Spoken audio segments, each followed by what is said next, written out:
Thanks everybody for joining us for today's Market Matters. Today is June 7th. This is what we'll be covering today.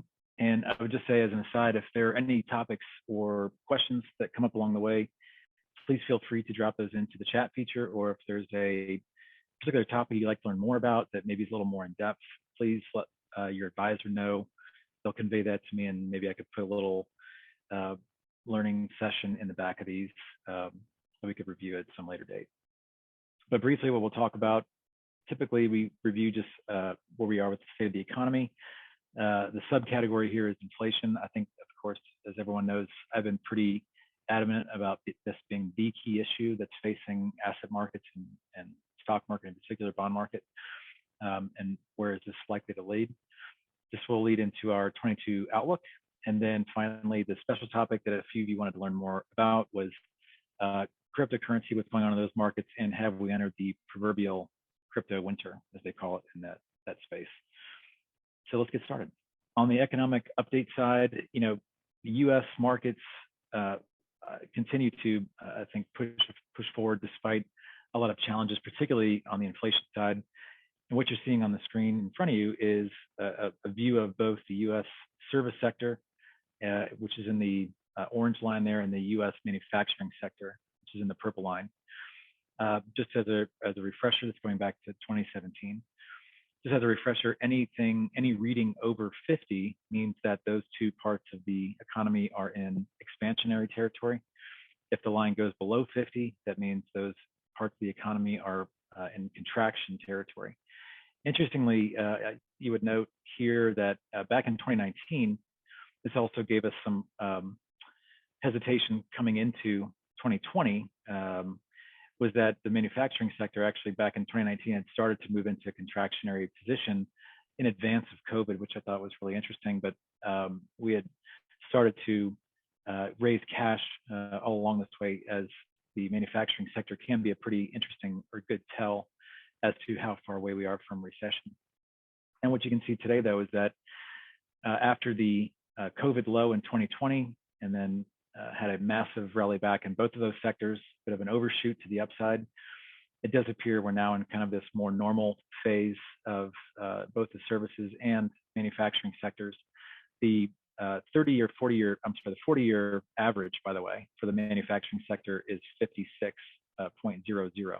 So we were actually right on top of the long-term average for the manufacturing sector from a growth standpoint.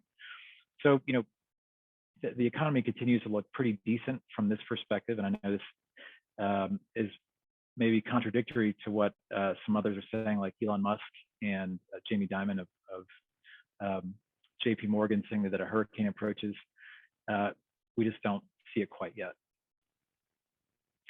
One thing that's been really surprising, I think this is much higher price appreciation than I ever thought we would get to in the single-family housing market. But it does appear, even though despite the fact that we have higher mortgage rates, the average mortgage rate today is about 5% on a 30-year mortgage.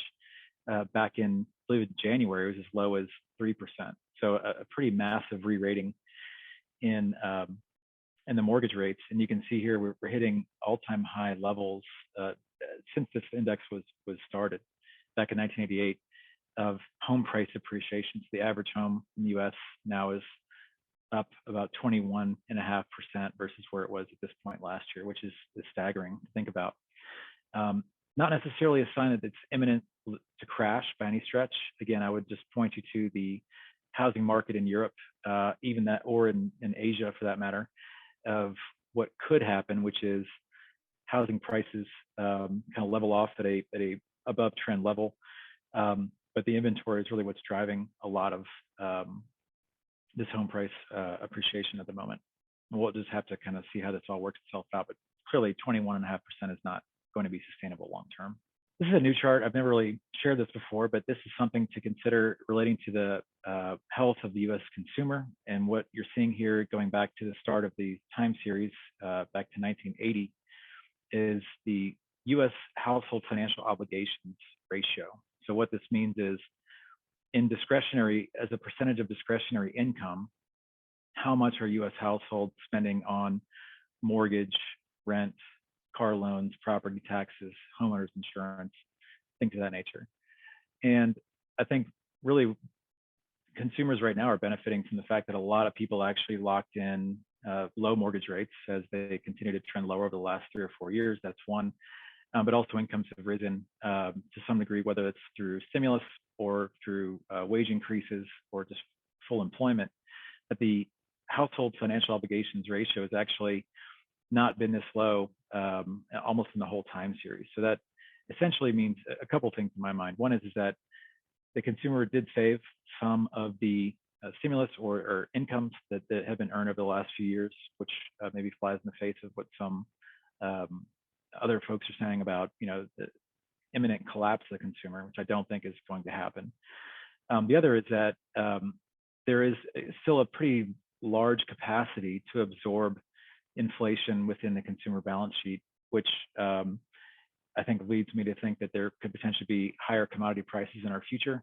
But we haven't quite reached that pain point in commodity prices yet to really kill demand.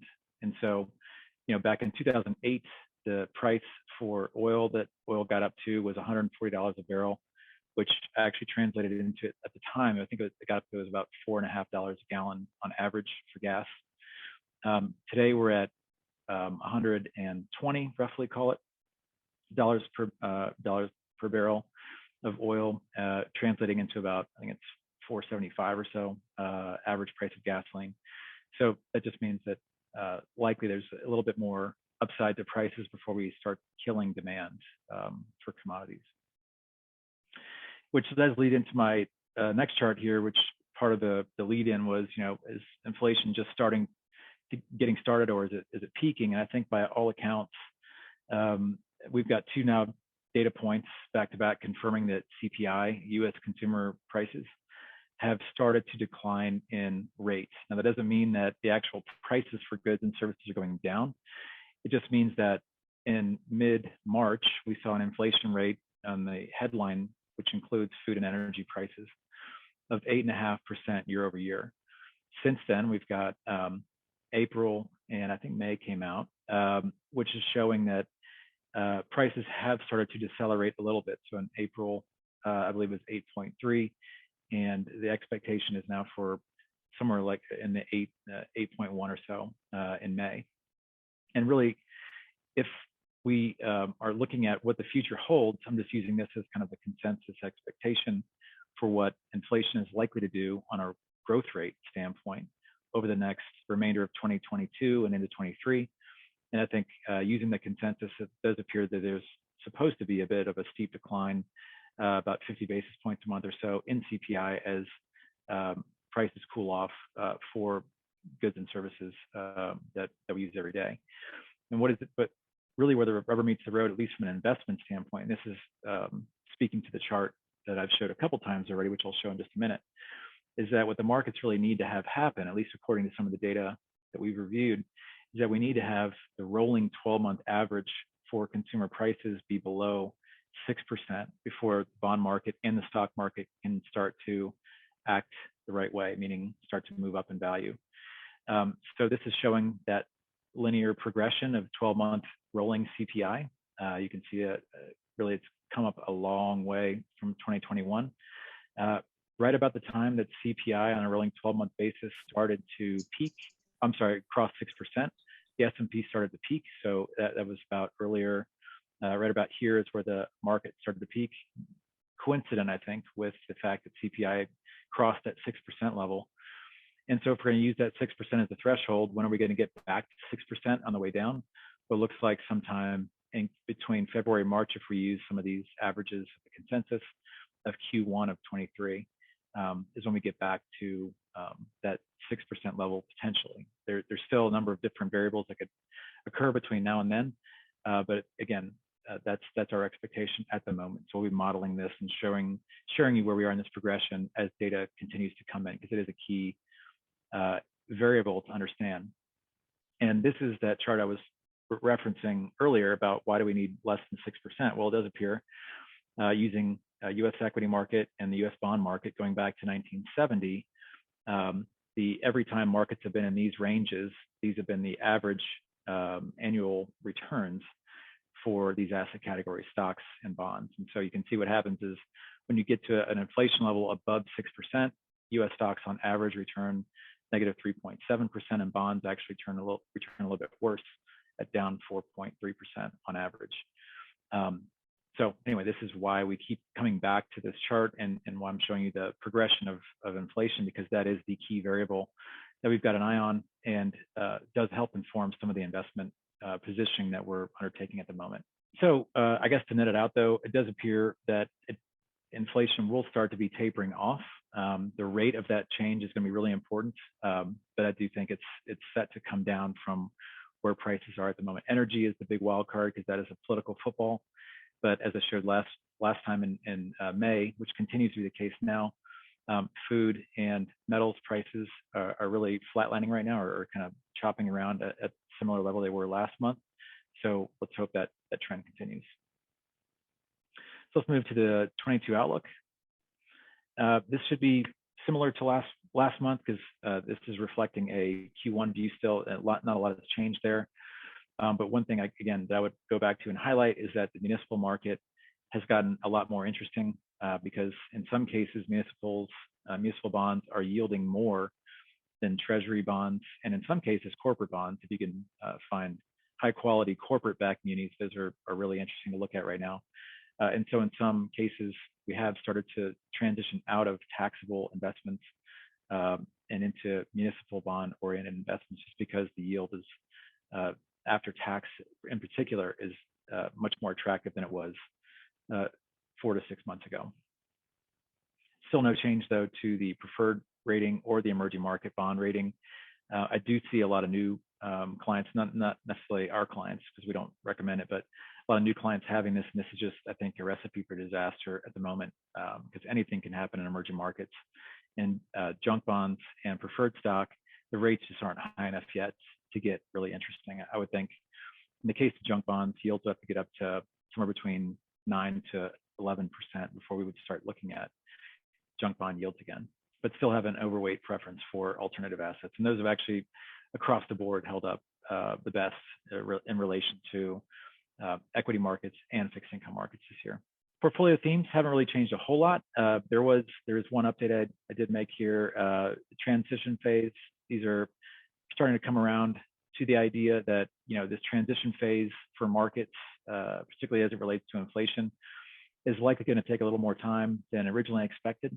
Although the bond market has done most of the work for the Fed by pushing yields up, the Fed is going to take, and by all accounts, we're going to take a kind of a data-dependent approach to see essentially the whites of inflation's eyes. That's a really bad metaphor, but they're going to wait to see how inflation decides to roll off before they start to get any more accommodative in some cases. I know there's been some chatter out of governors about potentially pausing in September or October. That is a possibility. I think it's unlikely, but this transition, as you'll see in a moment, is likely to take place well into 2023 if we're going to use historical guides as our context here. Still have a increasingly attractive view on alternative investments. Likely not going to add too much more to that category versus where we are currently, because in a 60-40 portfolio, we've got roughly 17% allocated to liquid alternatives or private markets as a recommendation, 13% to bonds. So I'm sorry, 23% to bonds. So that's about the level we would probably keep it at, but still an area that we think is set to do at least better than the equity or fixed income markets at the moment. And then, certainly moving forward with caution, I think is just a great mantra to have at the moment, because there are downside shocks out there that we want to be mindful of, and also having some cash available to act on some really attractive opportunities is going to be important in the future. I know this chart might be a little bit fuzzy, but I did want to say, just kind of share with everyone a really interesting chart that I found that Fidelity actually put together, which is, as I've mentioned a little while, this is the current period we're in is kind of a mashup between the 70s and the 1940s, post-World War II, 1940s. What do both of those time periods have in common? Well, they were points in time where a couple of things were happening. One was big transitions from wartime environment to peacetime environment, and what that brought along with it was the reconfiguration of supply chains. So in the case of World War II, in the 1940s, there was a transition from a wartime economy making tanks and transitioning that into making cars or other productive assets. In the 70s, it was very similar, coming off the Vietnam War, reconfiguring some supply chains to be more productive. Both of those brought with them inflationary periods, inflationary shocks. And so I think these are just useful corollaries, because actually the price performance right now of 1940s is actually rhyming a little bit with where we are with 2022. Starting back in March of 19, you can see 2019 to where we are in June of 22. I'm sorry, May of 22. It does match pretty nicely with a starting point of August 43 to August of 46. And I guess the reason I really wanted to share this was because the subsequent performance of the Dow Jones Industrial Average, the S&P wasn't necessarily around in the 40s, but the subsequent performance of the S&P during this time frame was, just as we've been suggesting, it's going to be a bit of a sideways market action until we can resolve some of the supply chain issues, which will ultimately help alleviate some of the inflation that's coming through the system. It definitely is priority number one for policymakers. Definitely priority number one for the monetary authorities, not only in the US, but also in Europe. But these transitionary phases take time. It's going to take longer than a quarter or two to get through the other side of this. And so this is why I think this is a really useful analogy. And so the other reason I wanted to point this out is because there's going to be periods of sharp up and down movements in price that we just have to be mindful of and not get scared out of our positions, have some resolve here, because this is going to be what we signed up for the next couple of years, or next year potentially, similar to the 1970s. There was a question here I just wanted to answer. Can you give a brief description of what alternative investments are? So our definition of an alternative investment is a investment strategy or strategy, category or strategy, that has very little correlation to both the equity market and the fixed income market. And we could go into the math of what a low correlation looks like, but essentially if the market and stock market and the bond market are going up, then there would be no expectation for this strategy or position to be up along with it. In the same token, on the downside, there would be no expectation that this strategy would be down at the same time. And so what are examples of those? So typically private real estate falls into this category. A lot of private investment strategies fall into this. Things like litigation finance or royalties that come off of drug portfolios. On the public side, those would be active strategies, things like trend following strategies, or what they call managed futures is a good example of actually something that's working really well in today's environment. We have one of those positions in our core alternative strategy at the moment that's doing quite well. But that would be an example. But really, it's again trying to find, or private debt. There's ways to get access to private debt opportunities. Just again, things that don't have a high correlation to the equity or the fixed income market. And 20 years ago, maybe 30 years ago, REITs may have fallen into that bucket. But I think more recently, with the financialization of REITs, they're tending to trend more in line with equity markets as opposed to marching to the tune of their own drummer. Commodity investments are maybe another example of that. If you look at commodity correlations over the last 20, 30 years, they have been pretty relatively uncorrelated, but they have, various drawbacks to commodity related investments as well too, as maybe the last 15 years bore out. So I hope that answers that question. Moving on, for those of you that tune into 2 minutes, I did share this chart maybe a couple of weeks ago, but I think one positive sign for the market, at least that has sort of materialized a little bit since we showed this chart, is that consumer sentiment is very low, specifically relative to other periods in time where we got below the 70 reading on consumer sentiment. The average, you can see there, it's about 85 or so. And the calibration isn't necessarily what's so important. What's important is that when consumer sentiment gets to a low point, that has a way of indicating turning points for the market, because if everyone's very positive on the stock market, then all the incremental buyers are in the market already. Whereas if you have everybody negative on the markets, in particular, retail sentiment surveys are very negative right now. That means there's a lot of people waiting for a leg lower to occur before getting in usually. And you can see the experience of what the subsequent 12 months have done once you've gotten to these low levels of sentiment, and it's all 15 to 22% returns from this level. Not to say it's going to happen, because it could just be that we're in right now a little bit of a bear market rally, but levels like we're at right now tend to indicate a pretty decent return profile for at least the next 6 to 12 months. So that's one positive thing. I did want to revisit this slide from last month, which was the opportunities among the wreckage, as I was calling it. You can see 4 different indexes here: the S&P in purple, the SPAC index, which was the high-flying kind of venture to IPO model that was very popular over the last 2 years, the biotech index, and then the ARK innovation ETF. You can see, actually by and large, when we pointed out, it might be time to start looking at some of these beaten down sectors. You can see there has been actually a little bit of a positive reversion upward, which is good to see. I would say we're still a little ways off from getting too convinced that this might not be just a little bit of a bear trap in some of these beaten down sectors. But biotech in particular is making a lot more sense from a number of different ways. So we do have some exposure to biotech investments in our single stock portfolio. We do have exposure to some biotech investments within our core equity ETF mutual fund strategy. So we have some representation there. Will we increase it? Potentially. But there's been a lot of announcements more recently, and Wall Street Journal has run some articles on this, as has Bloomberg, that major pharma companies are now starting to look at public market, very small public biotechs, because they've been beaten up 40% on average using this index, but in some cases 70, 80, 90%, and scooping up their IP on the cheap, as it's trading typically below their actual stock, their cash value, which is amazing to think about. Turning to fixed income, I was kind of distracted by the picture I put in here. Hope you don't mind. It is summer season. I'm a big fan of Shark Week. I don't know if you guys watch that or not on Discovery Channel when we go to the beach. Kind of weird that I watched that at the beach. You wouldn't think that'd be the case, but I did just want to point out there are some interesting divergences going on right now in the bond market.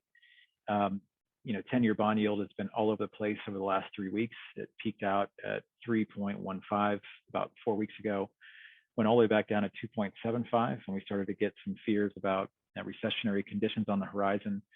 And today, the 10-year bond yield, for context, is right about 3%, so halfway in the middle. But looking at the difference in spreads between the 10-year bond and 2-year bond, that's the line here in purple, and the spread between the 10-year and the 3-month line, what you can see is there's actually been a pretty noticeable departure, and not quite sure what to make of this yet. But usually when divergences, because usually over time, these have correlated pretty tightly, and that makes a lot of sense because the yield curve tends to re-rate all at once, more or less. But right this time around, it hasn't, because of the Fed not having raised Fed funds rate fast enough than what the market has done. And so usually when you see these big jaws of, as I call them, the jaws opening up, there needs to be some sort of convergence. Either what's going to happen is the purple line migrates up to the orange line, or the orange line down to the purple line. And I think what's likely to happen here, particularly as the short end starts to rise as the Fed raises interest rates, is that this line will likely come down. If that doesn't happen, though, that would be a noticeable divergence to pay attention to, because it could mean there's some trouble brewing in the bond market. So we certainly have to keep an eye on what's going on here, because these spread relationships mean something, and could have some impact on our bond investments. Right now, we still prefer and have kept a higher quality bend in our bond investments, a little bit shorter in duration than the aggregate bond index. Doesn't mean that we haven't lost money in the bond market this year, so I don't want to claim that. But it has been a slightly better performance in the index. And I think what we're looking for here would be a sizable departure from the current trend. And then finally, this is just a note I wanted to put in here because Amazon, in a very high profile way, decided to split their stock 20 for 1 yesterday. So over the weekend, Amazon was trading for, I guess it was close to 2,200 a share or so. And on Monday, when everyone opened their Schwab account up, it was trading around 125 or so. But interestingly, the stock went up in value about 2% yesterday. Today, go figure, it's back down. But why is it back down? Well, here's the real reason why. It's because on Friday, let's just say Amazon was worth $100 and there were 4 shares outstanding. The price per share at that point was $25 a share. In this case, the board decides to split the stock 2 for 1, which means there are 2 times as many shares, so 8 shares now outstanding total. Still $100 total value of the company. Price per share is worth half. Now it's 12.5. So I guess my point here is that just to point out, I mean, it may seem obvious to some people, but I guess to some investors it's still not, is that stock splits definitely don't create any value. They do provide, I guess, more access to other investors if they want to buy one full share, which is actually why Warren Buffett decided to create another share class, the Class B share class for Berkshire, that would represent, I think it was 1/100th or something of the A share. But just wanted to make sure everyone understood that when Amazon split its stock, that didn't have any value creation activity didn't occur. In Amazon, it just made the shares twice as many shares outstanding in this case, and the price got cut in half. And in the case of Amazon, there are 20 times as more shares outstanding now, and the shares are worth quite a bit less. So let me just move over here to the key takeaways. One is that still favoring stocks over bonds. I know we've had some discussions with clients more recently that were a bit more that are conservative or more concerned with where markets are. And I still think we continue to believe, as our investment committee continues to believe, that having a generally slightly higher average allocation to stocks versus bonds right now will be absolutely the right answer over time. Because if the Fed executes on their strategy of raising rates, that could be very disruptive to the bond market. We want to make sure we're ready for that. Relating to alternatives over bonds, for core model portfolios, bonds have shrunk dramatically in value, in allocation size. And I made the reference to the 60-40 earlier, but on average, either we prefer liquid alternatives that can generate return in a variety of different market conditions, or private market positions that have a liquidity premium attached to them that is part of the way they generate return. And then the final note I just make here is that we have experienced a volatile stock and bond market so far in 22, and I would just say expect more of the same until we can move through this transitionary phase for the inflation pulse. Because again, if inflation holds the key to the bond market, which it does, then we shouldn't expect a whole lot more by way of upside performance in equities until we can get the inflation monster under control. But portfolio management, I think, is absolutely critical, and finding ways to rebalance or take advantage of the volatility is something we're putting a lot of time and effort into within our portfolio management process. The final topic before we call it here is the special topic, which is, is crypto winter here? This is a term used in these markets by a number of different participants. And I would say every time we enter this 30, 40, 50% down moves in crypto, which is actually about where we are right now with Bitcoin peak to trough, it topped out at 68,000, I believe in early part of 2021. Bitcoin today is now trading around 29,000. So actually it's a little more than probably 60% down from peak to trough. And this is actually, I guess I would say, and I'll show you visually in just a moment here, but all of these headlines that are coming out now are always come along with as a catalyst to what's actually sending Bitcoin down. You can, for those of you who've been following the sector, Terra and the Luna stablecoin by extension has crashed 99%, wiping out something like $45 billion worth of investor value. That does seem like it's a lot of money for sure, but I would just point out that the Terra Luna ecosystem was actually a very experimental um, project, meaning that it was an algorithmic stablecoin. And something like this, in my opinion, had to happen because there was a market environment hadn't been very stressful to test this Terra Luna ecosystem out. And the first sign of weakness was jumped on by hedge funds, and that created this cascading drawdown. There's also going to be these headlines here where apparently 46,000 people lost $1 billion on cons in the Bitcoin space, or not Bitcoin, in the coin space. Again, this is what's going to draw regulator scrutiny, which I think is welcome to this ecosystem or this environment, because the more the feds look into the cryptocurrency or crypto asset class, the more stable, the more institutional capital can fall into this asset category. And speaking of institutional adoption, which is, as many would admit in the space have been following it, is kind of the next flag higher potentially for crypto.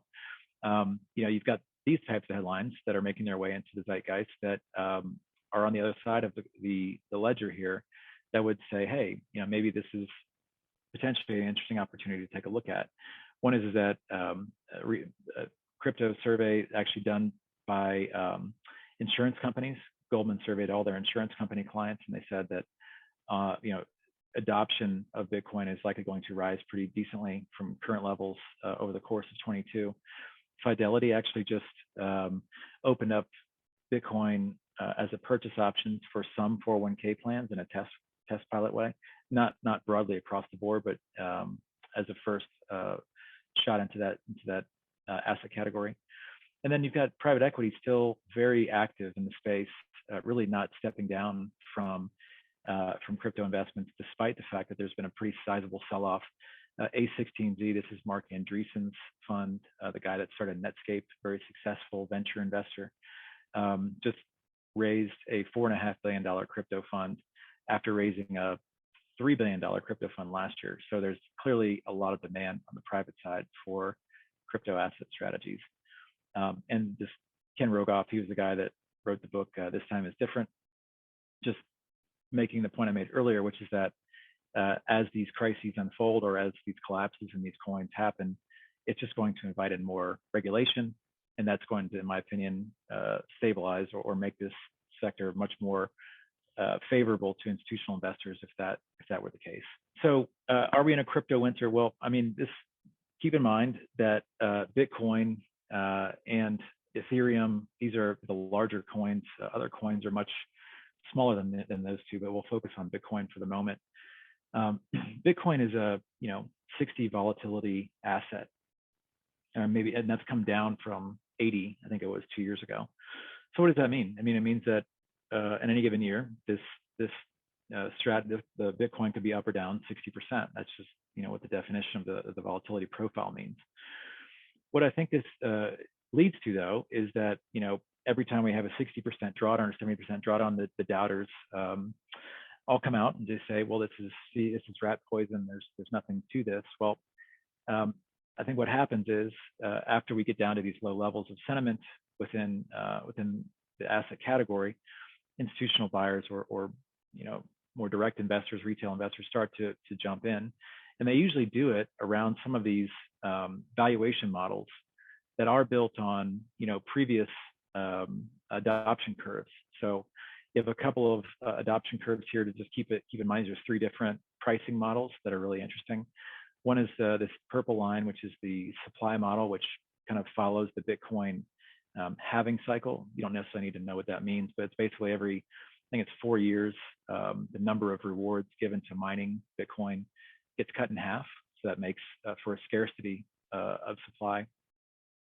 And so it's really a very true supply-demand model. The other two are internet adoption, which is this green line here, and then the orange line is the mobile phone adoption curve.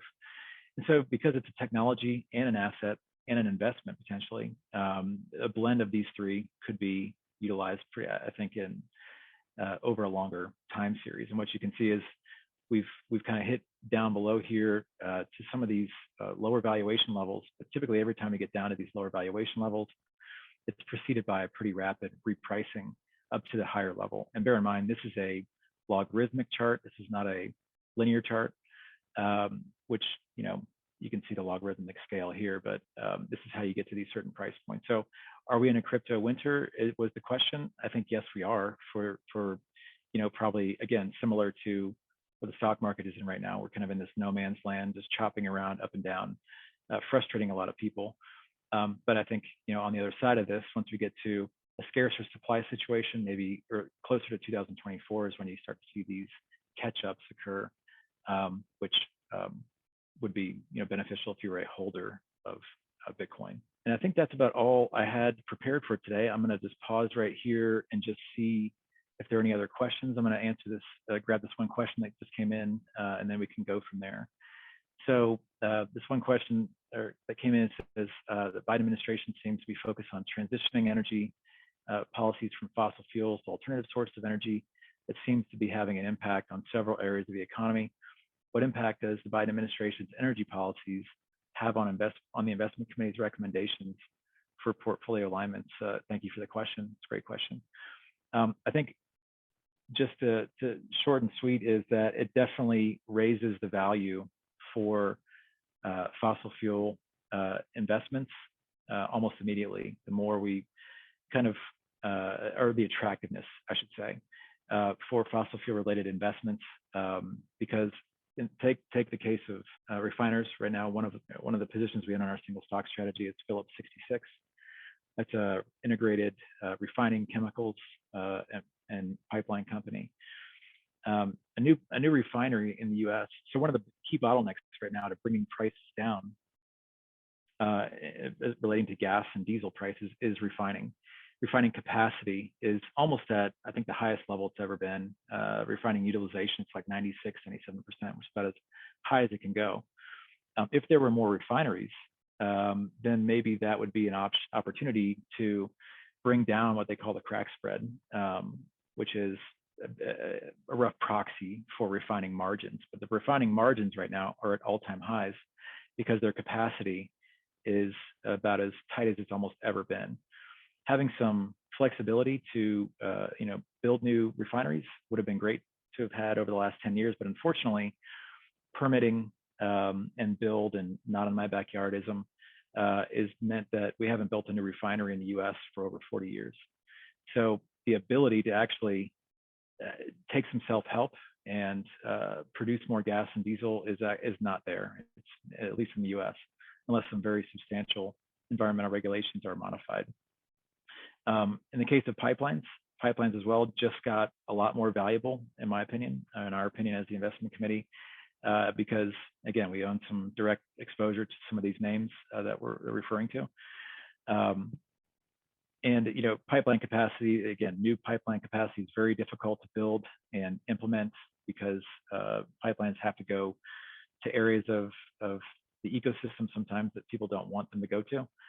So Mountain Valley Pipeline, it's a great example. It's been in this limbo land for about 3 or 4 years. It goes through eastern Pennsylvania and down through Virginia, and trying to bring natural gas out of the Marcellus shale field, and that hasn't been able to go through because the environmental lobbies have prevented it from actually happening. So who knows when it's going to get built? But clearly, it's one of the key ways to alleviate high price concerns or considerations. So anyway, all that to say, it does make, I think, traditional energy investments a bit more attractive because there is definitely a supply constraint that is not easily alleviated. And governmental policy, to your observation, is making these supply constraints even more difficult to deal with, which unfortunately just has the byproduct of pushing prices up, particularly when you're talking about supply that's being driven also by governments like Russia that have a very large amount of resource export ability that we will not likely do business with because of what's going on in eastern Ukraine. So I hope that answers that question. But yes, the attractiveness of energy investments in our opinion, is only gotten more attractive as environmental policy and governmental policy has become more restrictive. So thanks for that question. Okay, I don't think that we have any more questions in the queue. So I appreciate your time today. We look forward to speaking to you in early July. And at that time, we'll do a quarter end roundup where we'll have probably a little more detail around portfolio investments that are moving around as they are. We'll talk to you then. Thanks.